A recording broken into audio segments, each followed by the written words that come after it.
Syrie, mise en garde symbolique de Washington. Résignés à la victoire d'Assad, les États-Unis semblent prêts à s'accommoder d'une victoire militaire du régime de Damas en Syrie, malgré leur mise en garde symbolique contre Bachar al-Assad et Moscou face à l'imminence d'une offensive d'envergure à Idlib et au spectre d'une attaque chimique. Le secrétaire d'État américain Mike Pompeo a accusé vendredi son homologue russe Sergueï Lavrov de « défendre l'assaut syrien et russe contre Idlib, le dernier grand fief rebelle qui échappe au contrôle du pouvoir ». Les États-Unis considèrent qu'il s'agit d'une escalade dans un conflit déjà dangereux, a-t-il prévenu.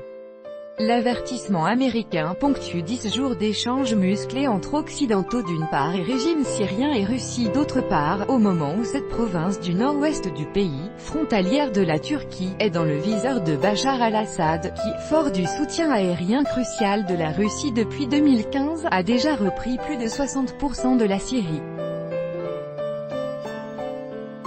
Les États-Unis, la France et le Royaume-Uni, qui avaient mené ensemble des frappes ciblées et ponctuelles mi-avril contre des installations syriennes en riposte à une attaque chimique présumée, ont rappelé leurs lignes rouges.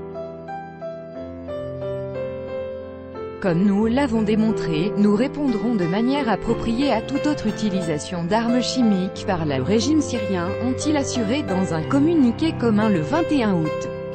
Portrait de Bachar al-Assad et de Vladimir Poutine dans les rues d'Abu ad-Dur en Syrie, le 20 août 2018. Copyright AFP, George Orwell. John Bolton, le conseiller à la sécurité nationale du président américain Donald Trump, a ensuite enfoncé le clou en promettant de réagir très fortement en cas d'attaque chimique. En réponse, Sergueï Lavrov a dit mercredi espérer que les pays occidentaux ne vont pas entraver l'opération antiterroriste dans cette région. Il est nécessaire de liquider cet abcès, tout en minimisant autant que possible les risques pour la population civile, a-t-il ajouté, semblant confirmer l'imminence d'un assaut. Laissez faire, la diplomatie américaine s'est activée en coulisses pour mettre en garde Moscou, déjà accusé par le passé d'avoir au mieux fermé les yeux face au recours à des armes interdites par ses protégés syriens. Mais ces avertissements verbaux sont en décalage avec la réalité de la Syrie en 2018, dit à l'AFP Jonas Parello-Plessner, chercheur au Hudson Institute, un cercle de réflexion de Washington, qui vient de publier une étude sur l'approche américaine dans la région.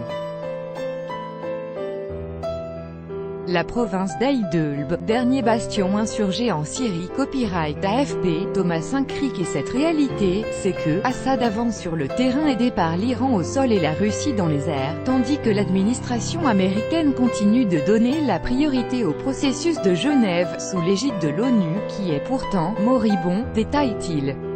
En cas d'attaque chimique, certes, une réaction similaire à celle des Occidentaux en avril est possible, mais cela ne changerait rien, estime cet expert. À l'approche militaire de laisser-faire de l'administration américaine en Syrie, Donald Trump a en effet annoncé au printemps son intention de retirer les troupes américaines dès que possible, une fois les djihadistes du groupe État islamique définitivement vaincus. Même si le coup d'envoi du départ n'a pas été donné, cette décision résume le désengagement de Washington dans un conflit qui dure depuis plus de 7 ans. En fait, renchérit Faisal Itani, expert de l'Atlantic Council, un autre think tank américain, les États-Unis se sont déjà résignés à la reprise du reste de la Syrie par le régime. Après avoir accepté cela dans le sud, à Damas, Alep, etc., les Américains n'ont aucune crédibilité ni moyen de pression, et le régime et la Russie l'ont bien compris, affirme-t-il à l'AFP. Selon lui, une fois la situation définitivement clarifiée sur le terrain, la balle sera à nouveau dans le camp de la diplomatie et d'une solution politique, priorité affichée par Washington. Mais à ce moment-là, il ne restera plus grand-chose à négocier, à part reconnaître formellement les réalités politiques qui reflètent les réalités militaires, et qui sont favorables au régime syrien. Tout droit de reproduction et de représentation réservé. Copyright 2018, Agence France Presse.